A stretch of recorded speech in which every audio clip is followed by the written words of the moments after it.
Hey guys, welcome back to my channel. Hope you're having a great day today.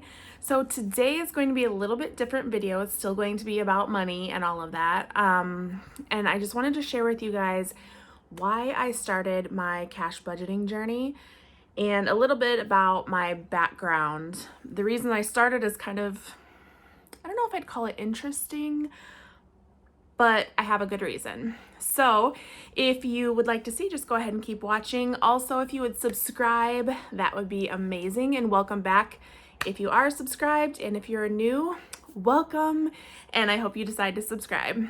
So I wanted to start out this video saying I am almost 44 years old. When I was younger, I was raised by a single mom who did an amazing job. We didn't have a ton of money, but I did work from like age 14 on. And if I wanted brand name clothes, I bought them myself. That it was weird, but it seemed to be super important in my school, and I wanted to make sure that I had those. So when I graduated high school, moved out on my own, one of the first things I did was get credit cards. Now, credit cards, you know, back in the 90s when I graduated, in school, they didn't really talk about them. You know, I knew a little bit about them, but when I applied for credit cards, they gave me like a $1,200 limit at Kohl's, for example. And I was like, woohoo, I have $1,200 to spend. So I was not responsible at all with my money.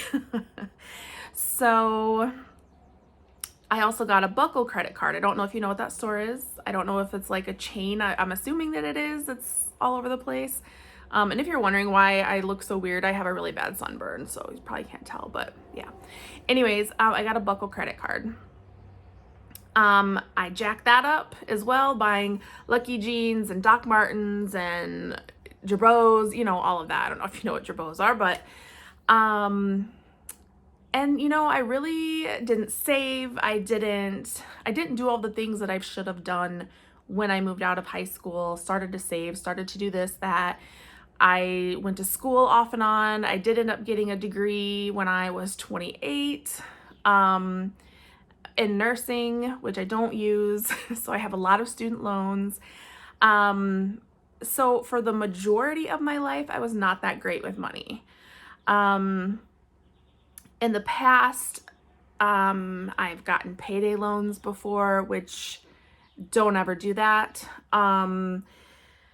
That was just all a nightmare. So I started, you know, after I had my son, I started really like buckling down and like trying to be better with money, not charging up credit cards and all this and that. And I finally just, I don't know, maybe 4 or 5 years ago have gotten a lot better with money, and which is really sad to say that it's taken me this long, but I think a lot of it was tied to self-esteem, relaxing. I would say, I want to go get some nail polish because that'll make myself feel better. I want to go get a pedicure because, you know, I'll look better. Or, you know, I want to get something for my bedroom because it'll make it more relaxing and feel better. You know, I won't have as much anxiety, or, you know, just I could justify a purchase like crazy.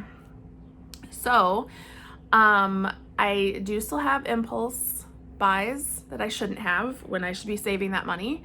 I will admit that, and I need to work on that.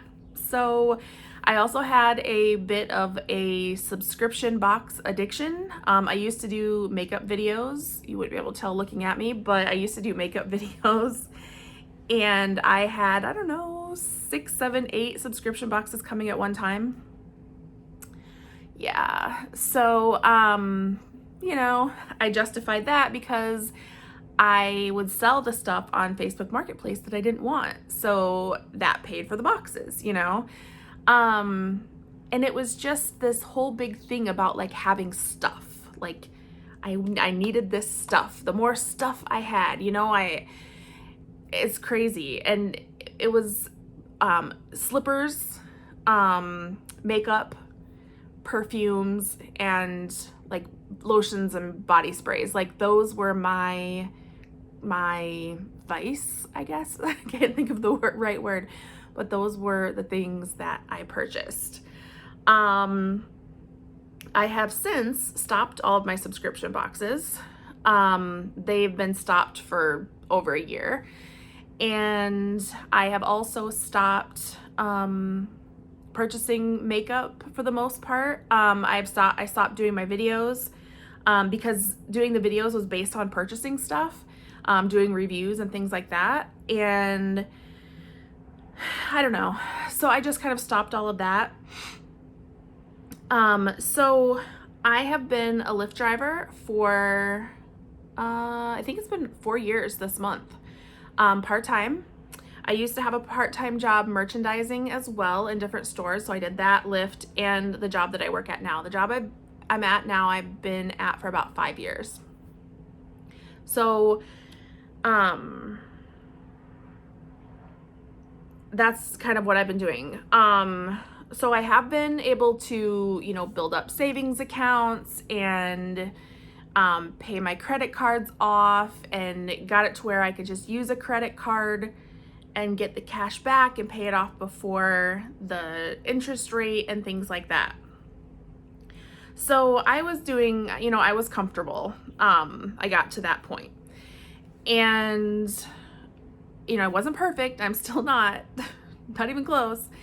But I also got about $400 a month in child support.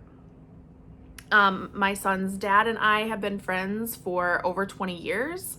My son is 16. Him and his dad had a great relationship.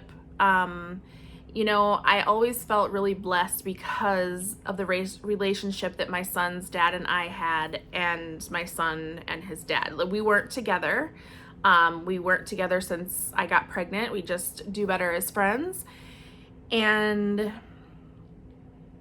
so, I got comfortable with the child support to where I put that in my budget. So, this is the part that I wasn't sure if I ever was going to share.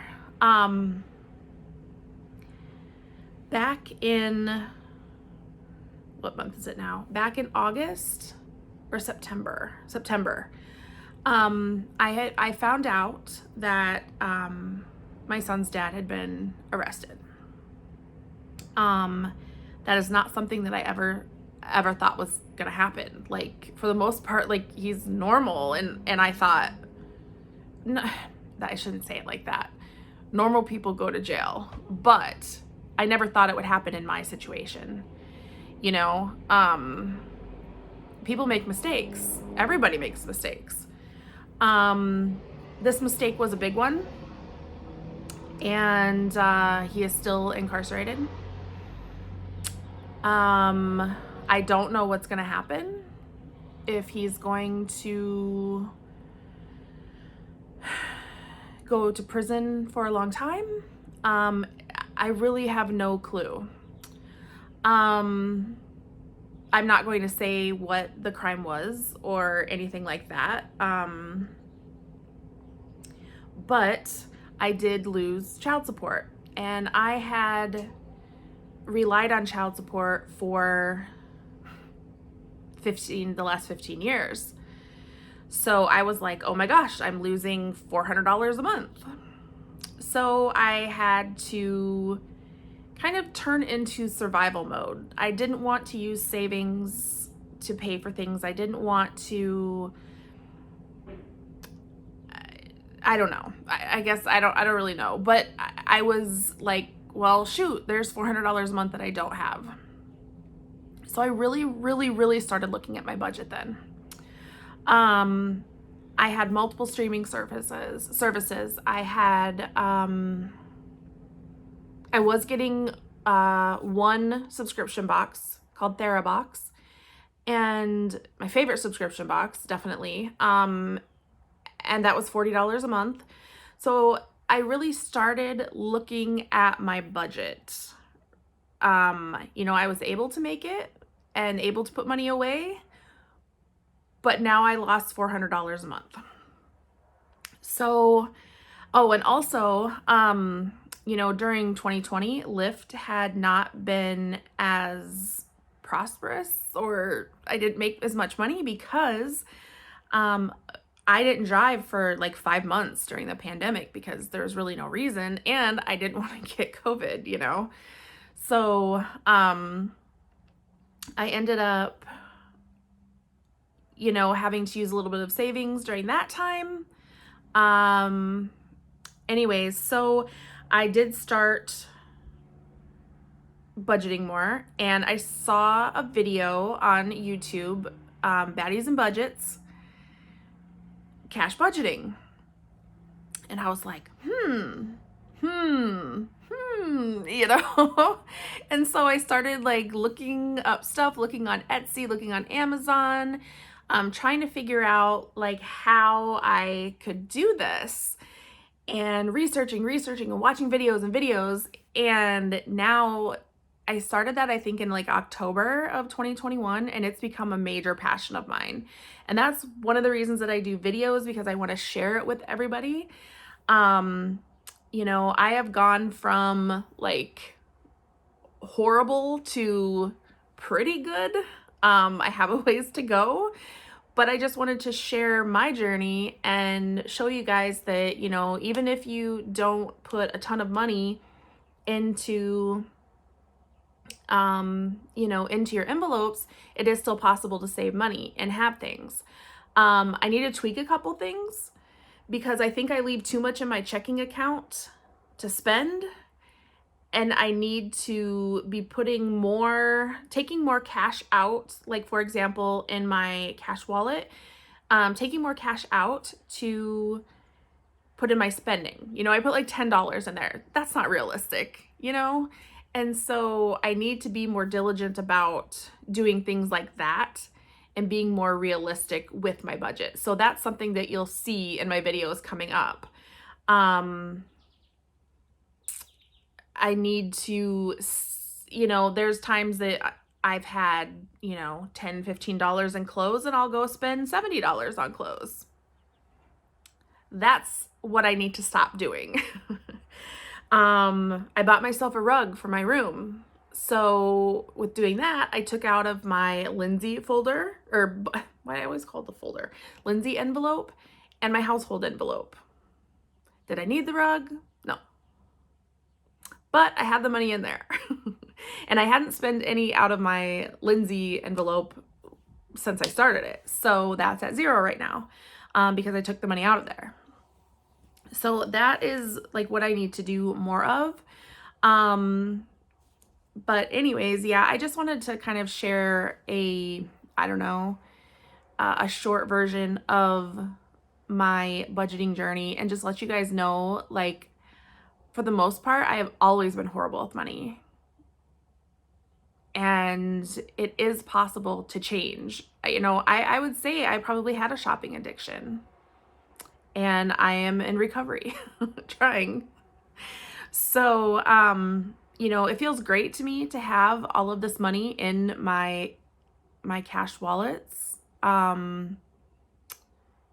mean, when I've gone through and I've counted and I've had like $1,500 or $1,300 or whatever, like back in the day, there's no way I had that much money at my disposal. Like, I was paycheck to paycheck, you know, and I never had money in savings. Like, I would put money into my savings at my bank, and then I would use it, and then I would justify the purchase.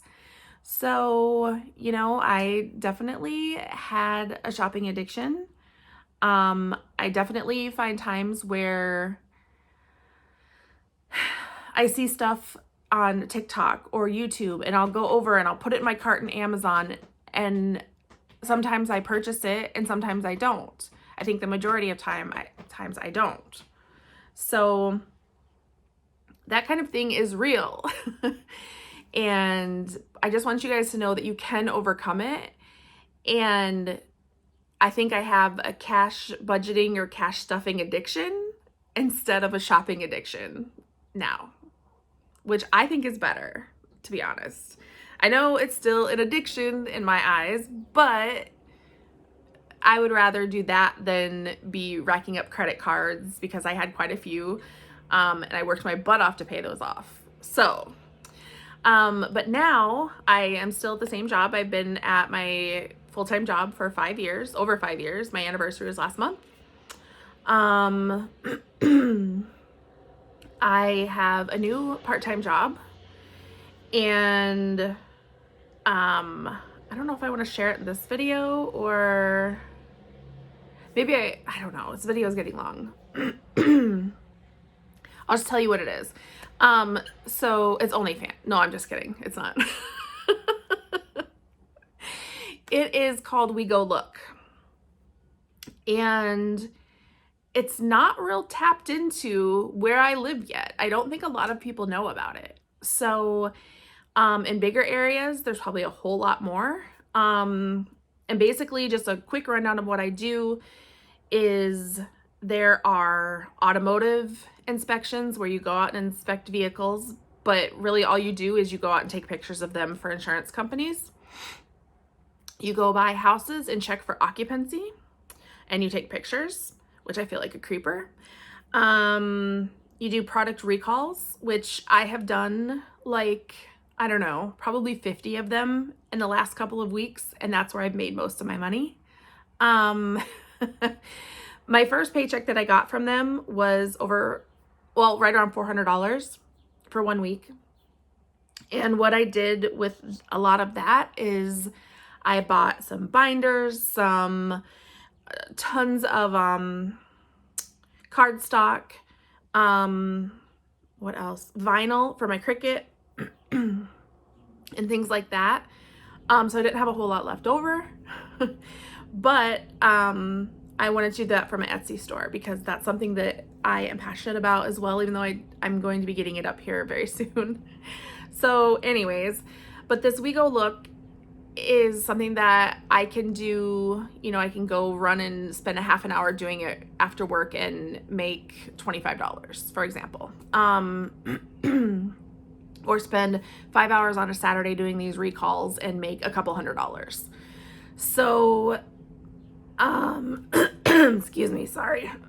I'll just talk like this the rest of the day. I sound, anyways, so yeah, that's what I'm doing. I will be getting more on Friday, so I will be stuffing some of that. And I do have some left over to stuff from last Friday, so I'm going to be doing a video shortly. So yeah, anyways, I just want to let you guys know, like, my truth, a little bit of my journey, what's going on in my life, I guess, and why I started the cash budgeting. And yeah, so if you like this video and you stayed till the end, I know it's like really long, go ahead and give me a thumbs up and leave me a comment. I hope you stayed till the end. I hope I wasn't really boring, but anyways, if you leave me a thumbs up and make sure to subscribe, I will be having a 500 subscriber giveaway that is giving away cash. Woo! So make sure that you are subscribed for that. And yeah, I will just see you guys in my next video. Bye.